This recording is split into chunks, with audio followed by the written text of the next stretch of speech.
Hello everyone, welcome back to the channel. তো দেখে এলাম তুফান। আজকে এই তুফান সিনেমাটার রিভিউ করব। রায়হান রাফি পরিচালিত, শাকিব খান অভিনীত অ্যাকশন ধর্মী এই সিনেমাটি রিলিজ পেয়েছে ঈদুল আজহায়, আমরা সবাই জানি। সামনে 28 তারিখে এটা ওয়ার্ল্ড ওয়াইড রিলিজ পাবে। তো আমাদের এই সিনেমাটা খুবই ভালো একটা প্লট নিয়ে আসলে তৈরি, যেটা কিনা সাধারণ দর্শকের জন্য অত্যন্ত আকর্ষণীয়। আমরা দেখেছি যে সাউথে এবং বলিউডে এই ধরনের ফর্মুলা বেসড মুভি রিসেন্টলি খুবই সাকসেসফুল হয়েছে, এবং তারই পরিক্রমায় রায়হান রাফি এই সিনেমাটা তৈরি করেছেন এবং আমরা সেটা এনজয় করেছি সিনেমা হলে। এখন কী কী কারণে সেটা এতটা উপভোগ্য হলো সেগুলো একটু ডিসকাস করি, পজিটিভ সাইডগুলো। প্লটটা খুবই মজবুত প্লট ছিল। যে ক্যারেক্টারগুলোকে এখানে সন্নিবেশ করা হয়, গ্যাংস্টার তো আমরা জানি যে এখানে তুফান নামে একটা গ্যাংস্টার আছেন। তো কীভাবে তিনি গ্যাংস্টার হলেন, ব্যাকগ্রাউন্ড কী ছিল, কী তার রিজন ছিল, সেগুলো ট্রেলারেও কিন্তু আমরা কিছুটা দেখেছিলাম। তো সেই জিনিসটা খুব ওয়েল এস্টাবলিশ ছিল। তুফানের সাথে সাথে আরও একটা ইম্পর্টেন্ট ক্যারেক্টার যে এই তুফানের সাথে এসে ক্রস করে তুফানকে, এবং দুজনের যে সংমিশ্রণ সেটাও সামনের দিকে সাকসেসফুলি এগিয়ে গিয়েছে। একটা ওয়েল ব্যালেন্সড পেসড মুভি, এবং আমাদের যে ক্যারেক্টারগুলো এখানে ছিল সেই ক্যারেক্টারগুলোকেও খুব ভালোভাবে ডেভেলপ করা হয়। শাকিব খান এই সিনেমাতে অনবদ্য অভিনয় করেছেন। আমরা এর আগে যে সিনেমাগুলো মানে তার পরিবর্তনীয় যে ক্যারেক্টারগুলো আমরা দেখেছি, যেমন প্রিয়তমায়, তারপর রাজকুমারে, এবং তিনি তার ধারাবাহিকতা এখানে ধরে রেখেছেন, এবং সেই মুভিগুলো তার যে পারফরমেন্স ছিল সেটাকেও ছাড়িয়ে গেছেন। শাকিব খানের সাথে তার বিপরীতের যে ক্যারেক্টারগুলো আছে, হিরোইনের কথা যদি বলি, মিমি, নাবিলা খুবই ভালো অভিনয় করেছেন এবং খুব সুন্দর মিলিয়ে গেছে তার সাথে এই চরিত্রগুলোকে। আমাদের রায়হান রাফি যিনি ডিরেক্টর, তার কিন্তু বেশ কিছু সিগনেচার পদ্ধতি আছে। তিনি এখানেও সেই সিগনেচারগুলো রেখেছেন। কিভাবে রেখেছেন সেই আলোচনায় এখন যাব না, কারণ সেটা বললে স্পয়লার হয়ে যাবে। বাট সেই সিগনেচারটা আপনারা এখানে দেখতে পাবেন। স্পেশালি এই যে পরাণ বা সুরঙ্গ সিনেমাতে সেই ভাইব কিন্তু এখানে একটা আছে, সেটা আপনারা সিনেমা দেখলেই বুঝতে পারবেন।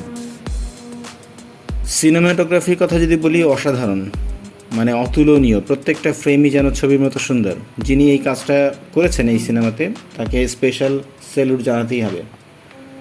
আমাদের একটা একদম এন্ডিংয়ে যখন একটা দৃশ্য দেখি আমরা, ওইখানে স্পেশাল এফেক্ট আপনারা দেখতে পাবেন। এত ভালো ভিএফএক্স ছিল, বাংলা সিনেমায় কিন্তু এই ধরনের ভিএফএক্স আগে দেখা যায়নি। একদমই রিয়েলিস্টিক টাইপ, যেটা না দেখলে আসলে বিশ্বাস করা যায় না। এডিটিং, কন্টিনিউটি, সিনেমার যে রিদম খুবই ভালো ছিল, কোনো সন্দেহ নেই তাতে। চরিত্রের কথা যদি বলি, আমরা শাকিব খান নিয়ে কথা বলেছি, নায়িকাদের নিয়ে কথা বলেছি, চঞ্চল চৌধুরীর কথা না বললেই নয়। তিনি এক্সটেন্ডেড ক্যামিও দিয়েছেন এখানে। এই ক্যামিও করতে গিয়ে তিনি যখন স্ক্রিনে আসেন, এটা যেন স্টেডিয়াম হয়ে যায়, এতটা ভালো ইম্প্যাক্টফুল ছিল তার উপস্থিতি। দ্বিতীয় অর্ধের পরে তিনি যখন আসেন, মনে হচ্ছিল যেন পূর্ণতা পেল সিনেমাটি।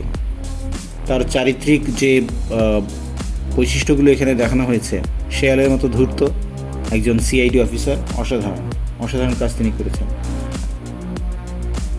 অডিয়েন্স এই সিনেমাতে ফুললি এঙ্গেজ ছিল। যখনই আপনি মানে একটা দৃশ্য আসে, মানে যেমন ধরেন চঞ্চল চৌধুরীর কিংবা প্রীতমের উপস্থিতি, সবাই যেন লুফে নেয়। শাকিব খানের যে সোয়াগ, শাকিব খানের যে স্টাইল, তার যে ডায়লগ ডেলিভারি কিংবা অ্যাকশন, সব কিছুর সাথে দর্শক ফুললি এঙ্গেজ ছিল। আমি যদি ব্যক্তিগতভাবে যদি বলি, কোথায় ইমপ্রুভ করার সুযোগ ছিল সিনেমাতে, চঞ্চল এবং শাকিবের মুখোমুখি যে দৃশ্য, সেটা আমরা খুব একটা দেখতে পাইনি। সেটা আরও যদি দেখানো যেত ভালো লাগতো। আরও বেশ কিছু অ্যাকশন যদি এখানে, স্পেশালি আপনার ভিলেন বা অ্যান্টি প্রোটাগনিস্ট যারা আছে তাদের সাথে কেন্দ্রীয় চরিত্রের যেই কলিশন, এটা যদি আরও একটু দেখানো যেত, সেটা হয়তো আরও ভালো কাজ করতো।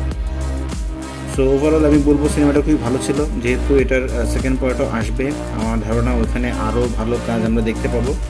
স্পেশালি এখানে বাজেট অনুযায়ী যে ডেলিভারিটা রায়হান রাফি দিয়েছেন, অসাধারণ। তিনি আরও বড় বাজেট ডিজার্ভ করেন এবং এই সিনেমাটা আমরা যদিও জানি যে প্যান ইন্ডিয়াতেও রিলিজ দেওয়া হবে, ডাবিং চলছে। সো সেই ক্ষেত্রেও মানে এটা হয়তো এক্সপোজার আরও বাড়বে এবং ফিউচারে নেক্সট পার্টের জন্য যে ইনভেস্টমেন্ট সেটার অ্যামাউন্টও বেড়ে যেতে পারে।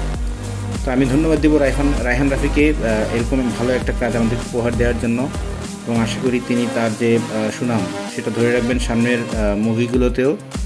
এবং এই ধরনের মুভি আসলেই বাংলাদেশের চলচ্চিত্রের জন্য তথা বিশ্ব চলচ্চিত্রের জন্য প্রয়োজনীয়, দরকারি। সো আপনি জানান আপনার সিনেমাটি কেমন লাগলো যদি আপনি দেখে থাকেন, আর আমাদের চ্যানেলে যদি নতুন হয়ে থাকেন please don't forget to subscribe.